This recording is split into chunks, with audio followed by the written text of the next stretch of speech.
Changing my name. Welcome. Are we doing one more 5 questions today? Yes, we are. Oh, okay. Welcome to One More 5 Questions, episode 83. Jefferson on the good life and good grief. That's going to be interesting to learn It's about like today. Charlie Brown. Remember that? Good Good grief. grief, Charlie Brown. Yeah. Uh, I know. I'm getting confused between the shows. I'm getting old. It's hard to keep everything straight. Thank you for joining us today, Dr. Holowchak. It's always such a pleasure to have your expertise Thank you. on Thomas Jefferson. Welcome. And I've got to tell you, as a history teacher, in social studies, it is so nice knowing that I have you to consult with, or with whom to consult, right? Yes, and I consult with my dog. When I'm confused, he's up here, right here, and I talk to him, and he straightens me out. Yeah, well, you hear all kinds of stuff, so that's why you get these texts in the middle of the night or at odd times from me. Did Thomas Jefferson really say this, or did he really do this? And what are the details about this? So it's wonderful. So if any of you have questions, Dr. Holowchak is the person, the expert, the true Thomas Jefferson expert. There's no one that spends more time in Thomas Jefferson's work than Dr. Holowchak. Okay, so I'd like to start with the introduction. The correspondence between John Adams and Thomas Jefferson was later in life meatily philosophical.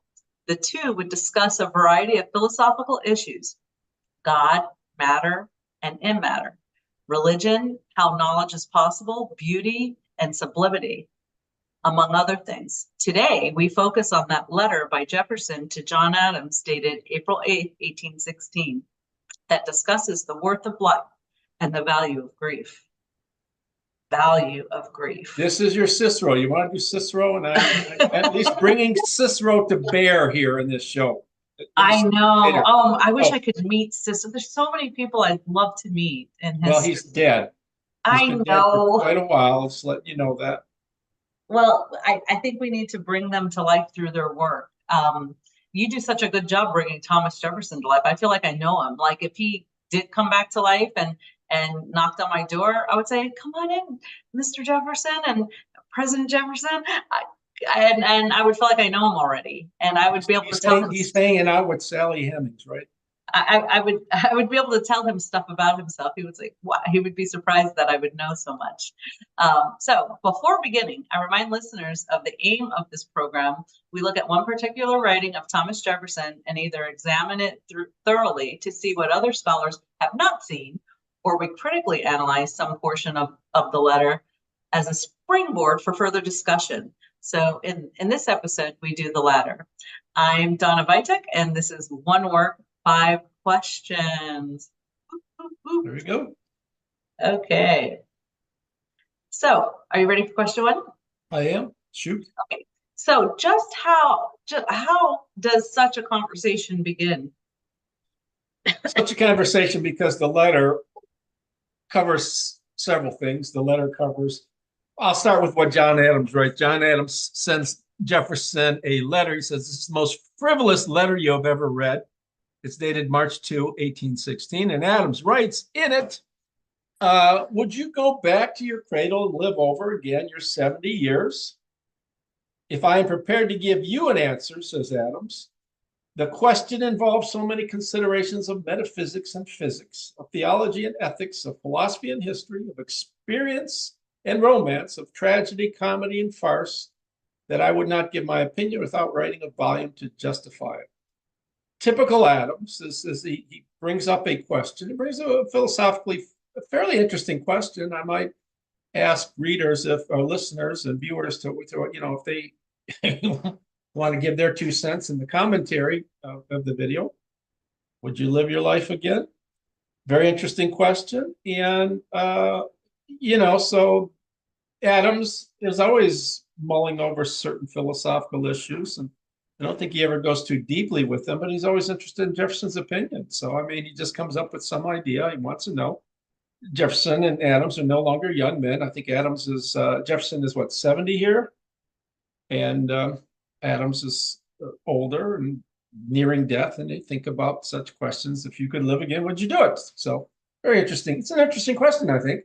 That is an interesting question. If you could live again, would you be involved in politics? No. The idea is if you can relive your life and have to do it exactly the same way, would you want to do it? If you had no choice, Oh, okay. like Okay. playing a record. Okay. Wow. Oh man. I'm so glad that they rekindled their bromance. I had to bring It's my a- dog down. oh, Jeffy. I like your shirt, by the way. That's really Yeah, nice. thank you for asking. I'm in a Ukrainian field of poppies. It's in southern Ukraine right now. I'm right in the middle of it, and I'm wearing not a poppy shirt. I don't have a red poppies are my second favorite flower next to sunflowers, varieties of Oh, sunflower. And so I have to get myself a red poppy shirt or a white poppy shirt one of these days. So anyways, those look like thank you for blue that. poppies, but yeah, it's a nice looking shirt. Okay, question number 2. Unlike John Adams, who is bogged down, as you have said, in so many considerations of metaphysics and physics, of theology and ethics, of philosophy and history, of experience and romance, or of tragedy, comedy, and farce, Thomas Jefferson offers a ready answer. Yes. Why is that so?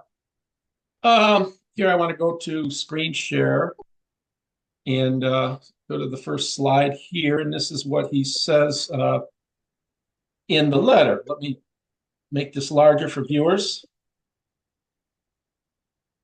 You asked if I would agree to live my 70 or rather 73 years over again, to which I say, yay. It gives a very quick answer. I think with you that it's a good world on the whole. It's been framed on a principle of benevolence and more pleasure than pain. He's given 3 separate arguments here. It's a good work on a world on the whole. What does he mean by that? Does he mean that God is omnibenevolent, omniscient, and so forth? That God has omniety, has all the powers in its fullest capacity, most perfect capacities? Not from here. You can't deduce that. It's a good work on the whole, implying there's some flaws in it. It's been framed on a principle of benevolence, meaning that the deity of the creator, who has created the cosmos, had the best intentions in mind and more pleasure than pain dealt out to us. So on the whole, the deity has allowed us to live our lives more pleasantly than painfully. So Jefferson, Adams, recall, says, it require a volume of me, to write things down and weigh things. And Jefferson says, no, here, notice the difference in the 2 styles. Adams is chewing and mulling over this, and Jefferson says, nope, I would do it because here are the reasons, right? They have such different personalities. They really do. And that's what I'm writing the book on Jefferson and Adams on philosophy. And that's the one thing I told you I've already learned earlier. When you write a book, if you go about it the right way, you should learn some things, you should make some discoveries. And as I said last time we did this, it seems to me Adams is always interested in talking philosophically, but he's very dilettantish, right? He goes into as the British say, issues to some extent, and then he can't penetrate farther at some point. He gets lost in sort of ignorance and just says, boggles the mind, leave off on it. So, I have a quick answer based on 3. Notice how none of these 3 reasons, good work on the whole, it's been benevolently framed, and we have more pleasure than pain, implies that God is perfect.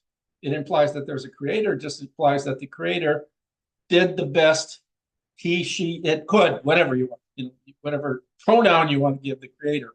My goodness, I guess we would have to give the creator pronouns today, wouldn't we? It's kind of sad. Yeah. Are you ready for question number 3? I will, and I'm going to leave up another slide for that. Okay. What does Thomas Jefferson mean by the gloomy and hypochondriac minds? Here, Jefferson is drawing both from Epicurus, the Epicurean philosopher. He says he's an Epicurean, and from the Stoics. So you get the next. He says, there indeed who might say, nay, gloomy and hypochondriac minds inhabitants of diseased bodies, disgusted with the present, despairing of the future, always counting that the worst will happen because it may happen.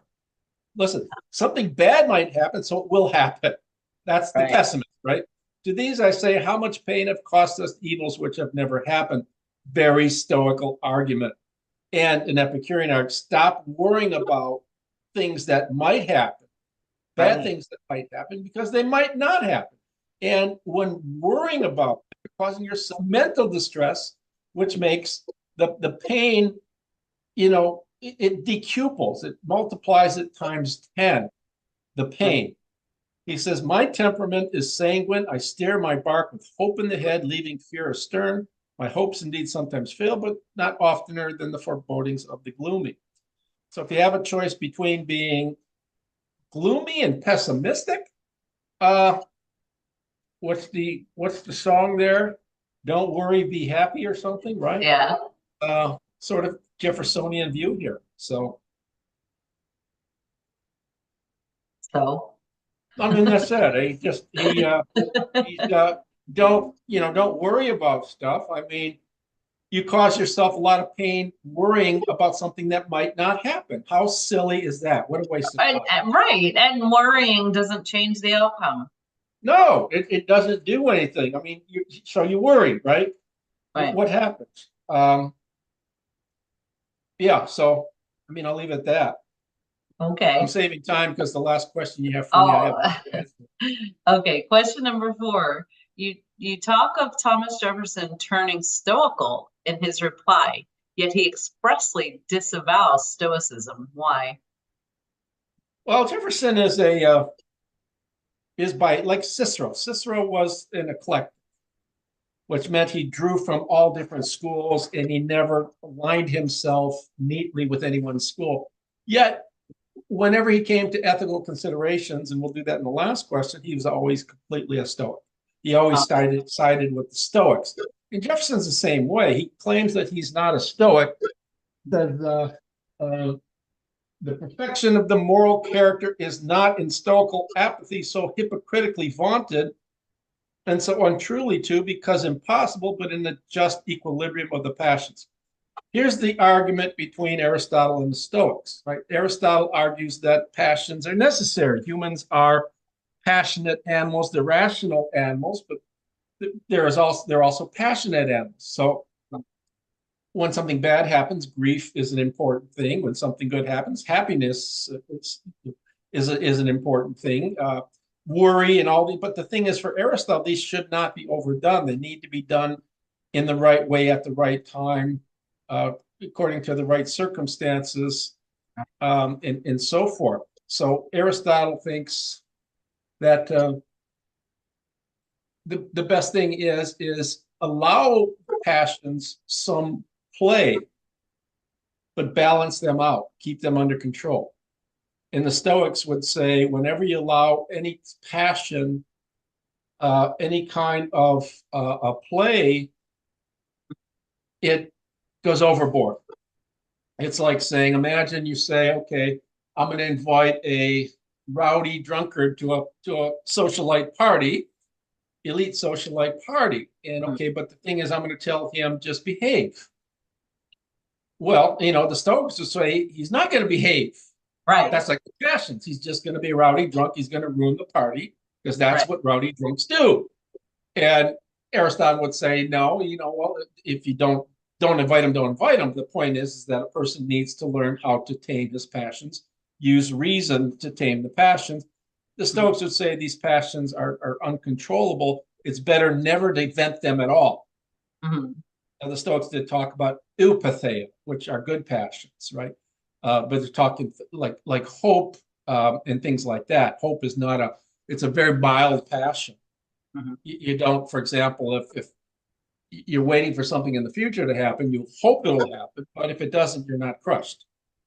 Right. And that's the way I am. I'm very stoical with my emotions. I really don't. I'm telling me. Yes, I don't, because I just think it's a waste of time to worry about stuff that you can't control. But worrying is not the only emotion that exists, though. Well, grieving, being suffering. Yeah. Right.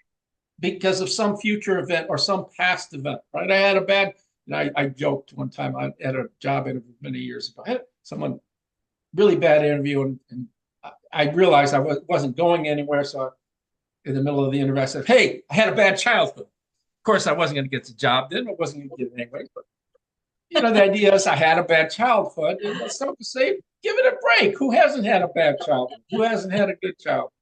Right. The very notions of bad or good for the Stoics, and Right. even for Aristotle, have nothing to do with emotions.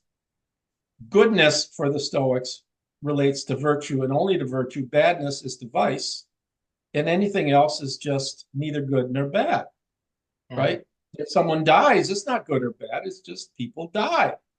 It's not a bad thing. Getting sick is not a bad thing. Winning the lottery is not a good thing. You just said something about the Stoics. I'm wondering if I would assume that those vices and virtues that you talk about from the the ancient Greek philosophers, yeah, that was an influence on our founders as well. Oh my goodness, yes, the Stoics especially. The vices Stoics and virtues. During the Enlightenment, all the thinkers were reading the Stoics. The Stoics made a massive comeback. Aristotle was always in the background, right? Mm-hmm. People were always reading Plato, but the Stoics made them, and a lot of the virtuosic thinkers were really basing. They had a different foundation for virtue.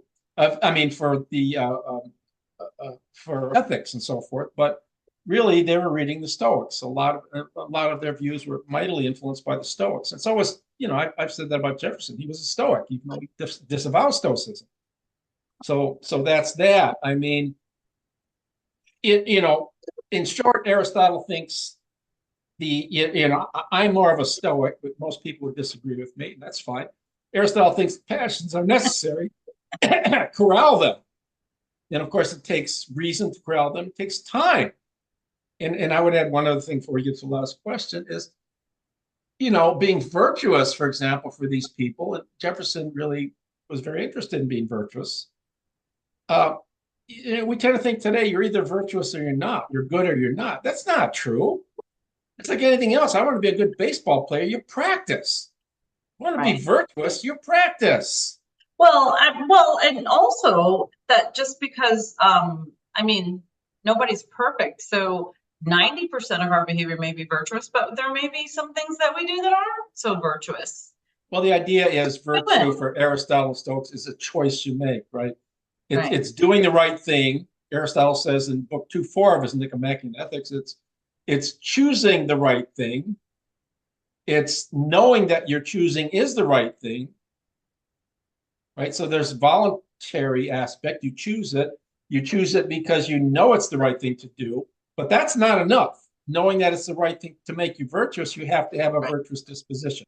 In other words, doing the right thing, helping the proverbial old lady walk the street. You do that, doesn't make you virtuous. If you act like that all day long and help people out and are generous, and then you're virtuous. So it's just something to say. And I think Jefferson really was mightily interested in being a virtuous person, in spite of what the other scholars say about him and Sally Hemings and all the other stuff, which I think is all garbage anyway. Right. All right, that sets us up for the last one, which will take us. Okay, so yes, we do need to save time for question number 5 because you will do a lot of talking. Well, I warned you on that. I'm going to bring up share screen. Okay, question number 5. As an aside, Thomas Jefferson writes, I wish the pathologists then would tell us what is the use of grief in the economy and of what good is the cause, proximate or remote. Yeah, so he brings up out of the blue grief.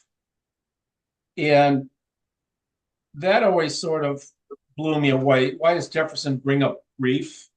Why does that come to mind at this point when they're discussing whether, I guess when he's thinking about whether life is worth living again, he's got to bring up, the sad parts, the bad parts. Right. Parts when someone died. Cicero writes his Tusculan Disputations, to which I'm going to refer right now. Cicero was roughly contemporary of Christ when his daughter died. And Jefferson had a daughter die, right? a young one, Lucy Elizabeth, when he was away in Paris. And his wife died, his best friend died. He experienced more than his share of grief. So brings up, while he's thinking about reliving, by the way, when people say, would you live your life again? Just say, would you live again? What else are you going to live except your life? So the phrasing live your life is sort of stupidly redundant, by the way. We all say that at times. I've always, one of those things I always wondered why people say that. Cicero, his daughter dies, and he's thinking about, he goes to Epicurus, he goes to 3 Stoic philosophers, and he goes to the Peripatetics. Peripatetics were followers of Aristotle. And he's trying to answer the question, what is the function of grief? He wants to know what's its initial cause or what's its telos or its final cause. The final cause is its end. In other words, what function does it have in biological terms? What function does it have? The things we do and have, right? Fingers are for grasping, eyes are for seeing. Grief has to have a function because all people grieve. It's not like just 1 or 2 people grieve. So Cicero embraces what I'll call, from translation from his Latin, 3 panpharmacons, 3 remedies, medicines. First, show a mourner that no evil has occurred, say when someone dies. Discuss with the mourner how his circumstances are similar or dissimilar to all others' circumstances. Show that undue distress serves no advantage. So we're looking at, in Latin, what is dolor, D-O-L-O-R, right? Grief, distress. So he talks about 3 panpharmacons. This is what his aim is. He's trying to. So the first person, the one that with whom Cicero sides, is the early Stoic Chrysippus, who was the great Stoic philosopher of antiquity. Very intelligent man, very well published. He wrote so many things. Very little of what he wrote survives today, and a lot of what he wrote comes to us through Cicero. So you ask, what's the value of Cicero? Cicero will talk about Chrysippus said, or so-and-so said, and Cicero's, because of Cicero, we know a lot about other Greek philosophers, for example. He Romanized them. So here's some quotes from Cicero that, that Cicero gives us of Chrysippus. Whatever evil or badness distress has, it is not due to nature, but is brought to a head by a judgment of the will and by the mistaken belief that something evil has happened. So we grieve because we think something bad has happened when something bad did not happen. All dolor, all distress, is far remote from a wise person because it's meaningless, because we indulge in it for no end, and because it does not originate in nature, but by an act of judgment. A belief in a kind of call to grief when we have made up our minds that it's a duty to feel it. Someone dies, we feel terrible about it because it's our duty to feel terrible. We never stop to think, does it make any sense? So what Chrysippus is saying is that we have control over whether we grieve or not. And we really don't have to grieve. In contrast to what Aristotle said, we don't have to grieve. When our sorrow is at its end and we recognize that we have gained nothing by mourning, must we not realize that distress is entirely a matter of will? So we grieve like Jefferson did when his wife died, and his daughter, Martha, said he grieved excessively. And of course, she loved her mother, but he said he couldn't believe how long her father was grieving. Chrysippus says, once we get to the end of the road, we stop grieving at some point. We can sit there and realize that I had a choice to grieve or not to grieve. And all the grieving, as you said earlier, quite rightly, all the grieving I did has done nothing for me. And then perhaps show people that, yes, I experienced a loss. He says, thus, evil comes from belief, not from nature. In other words, we are not of a nature. This is where Aristotle would disagree. No, we grieve by nature. It's part of us. Cicero wants to say, or Chrysippus wants to say something like, it is from belief. It is a cultural contamination of the human natural organism that we grieve. It's a cultural thing, not a natural thing, right? Now that seems it's a pretty bold claim, because I think most people today would argue that no, it is a natural thing because we grieve by nature. Someone like Cicero might say, do children, would a child naturally grieve, a very young child, at the death of a parent? The child would grieve when it looks at the mother and siblings grieving. Yeah. But the child doesn't understand the loss, right? So now I'm going to give you an account of 3 other Stoics that Jefferson read. He doesn't refer to them. Cicero doesn't refer to them because they lived after Cicero. Cicero died before the first of the century.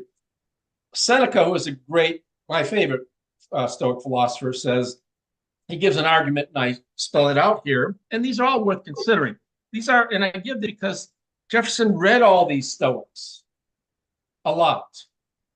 And certainly all these arguments were very well in the front of his mind when he grieved. This is an argument that Plato gives through the mouth of Socrates in Plato's Phaedo. And he says, death annihilates one. In other words, there's no life after death, or it strips one bare. In other words, its soul leaves the body, right? As Plato thinks. If it annihilates one, there's nothing left and no one fear. In other words, if there's no life after death, why are we fearing nothing? I tend to believe that's right. There's no life after death. I'm not asking anybody to agree with me, but no reason to fear nothing. If it strips one bare, the soul remains after one has been released from the burden of the body. Either way, Plato thinks the body is a contaminating influence, like Christians think the same thing, right? So it's foolish to fear death. Seneca says, elsewhere we go astray in thinking that death only follows us, when in reality it's both preceded us and will in turn follow. I like that a lot. I don't know if it's fearing death. People don't want to die because you don't want to leave your loved ones. Yeah, but if there's nothing there, Lucretius said at some point, we are afraid of death because imagine, we think of ourselves when we die, looking at ourselves in the coffin and thinking, oh my goodness, I'm not here anymore. In some sense, seeing yourself after you're dead, looking at yourself while you're dead is an impossible scenario. But the idea, if there's nothing there, but the argument Seneca gives in the second one is, you think that you never experienced death? You have. You weren't alive before you were born. So you were dead before you're born. Yeah. You go into death again when you die. I tend to think that's correct. I'm not trying to convince other people you have to agree with me, but it's right. Fairly intriguing. Epictetus, another Stoic philosopher who was a Roman, who was a slave, and he wrote in Greek. He says, in another argument, I'm very partial, to which I'm very partial. So no one had a choice when we were born. We were born when the cosmos had need of us. What is not up to us ought not to be the cause of distress. What is the case with being born is the case with dying. That too is not up to us. Hence, passing away ought not to be a cause of distress. I mean, the idea is that we might think, oh my goodness, I'm going to die. Do you think about, oh my goodness, why was I born when I was born? I could have been born at a different time. No one does that. No one says, why was I born at this time? I do. Well, you might say, I always wished I could have been 16 during Woodstock, so I could have gone to the Woodstock. Well, you would be really old right now. So there's something to be said for not being, born during. Or I actually, since I started studying history and developed a passion for history, I wish I could go back to the American Revolutionary times and I would be a spy for George Washington. I would be on the Sons of Liberty. For George Washington. Well, anyways, the last argument comes from Marcus Aurelius, and then we can chit chat. We got the remaining time. Aurelius said, who was a Roman emperor, think of a list of people who had to be a pride away from life. What did they gain by dying old? In the end, they all sleep 6 feet under. The argument Aurelius gives in a manner of speaking, and we have quite a bit of time, so we can chit chat on this one, is, people always think about, we are, especially Americans, we stress about living long. you go on the internet, they say, okay, this makes your skin look young. We dye our hair. I don't, I'm just naturally gray. We want to live long at all costs. Mhm. And the Stoic argument, Plato's argument, Aristotle's argument is right on the money. It's not how long you live, it's how well you live. Are you living a good life? Yeah, true. I mean, do you want, is it great for someone like a ruthless dictator, for Joseph Stalin to have lived a long life, for Putin, Vladimir Putin to live a long? He's a bad person. And when bad people live long, they don't live well, number one. They don't live virtuously, so they're not happy. And they make other people miserable. The idea is to, for the ancients here, and for Jefferson, I think would certainly agree, it's living a good life, being a good person that matters. It's the quality. And to give you an art, I had a friend one time of when I was married, a friend of my wife had this enormous painting over her couch, and it cost something like $6,000 many years ago. Wow.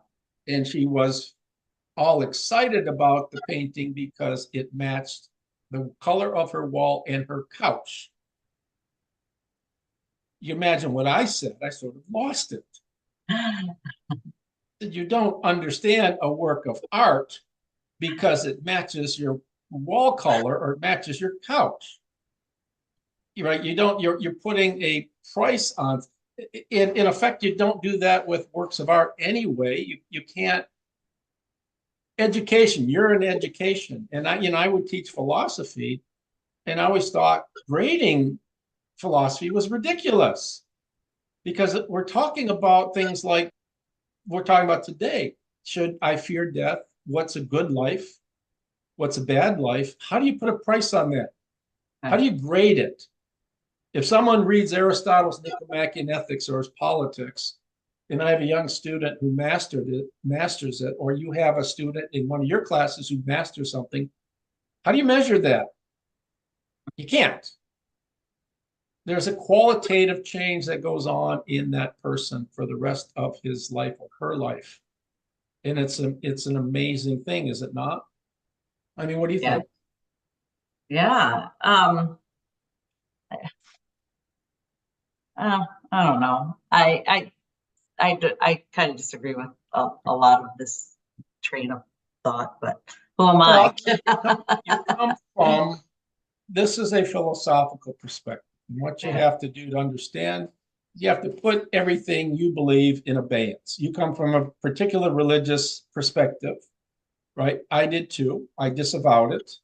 I'm not religious, as most of viewers know, and I don't disrespect people who are.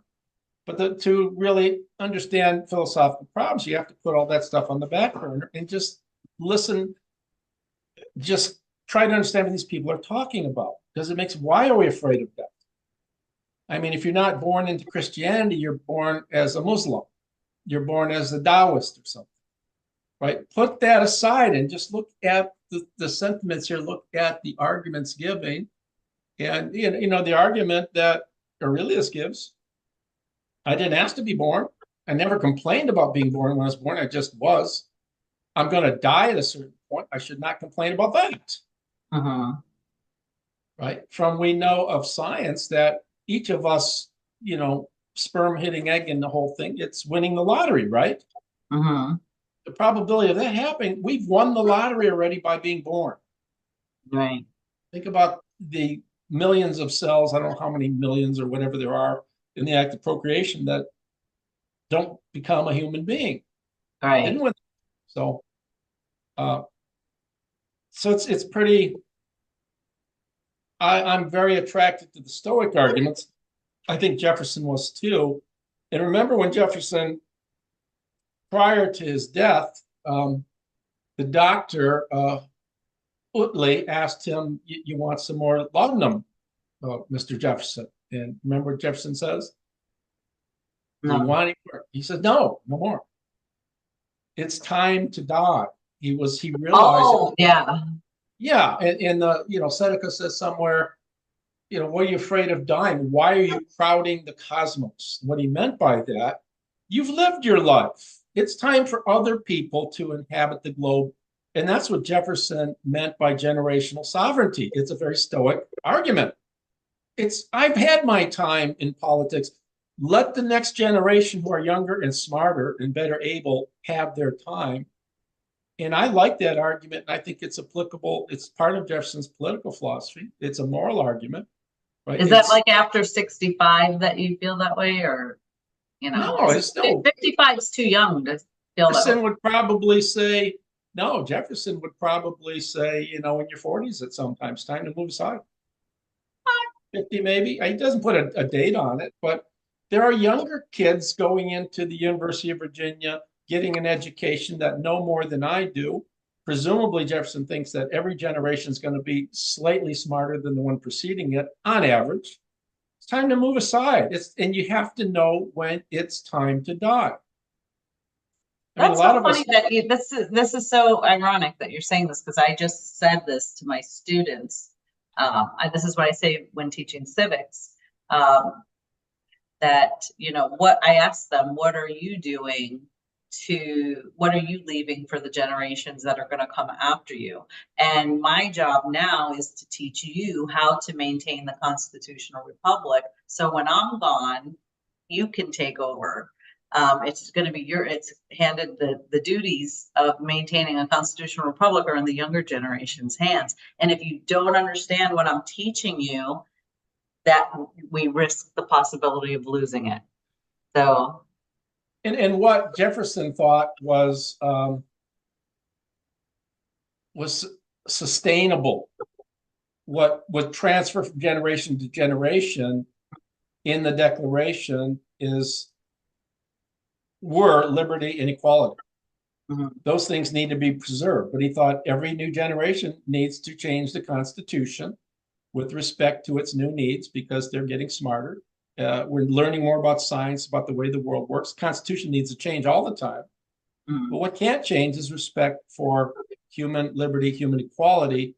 Those are the two principles he draws from the New Testament: love of God, love of other people. So those things were unchanging. So in some sense, you are inviting your students to pave a new road, mm-hmm. so long as you don't forget that we're all free and equal. Does that make sense? Yeah. I think that's what Jefferson teaches them.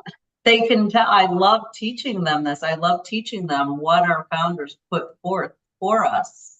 And it's so not outdated at all. It's timeless. What they have done, and the words and the words they've spoken and what they've put together is truly timeless.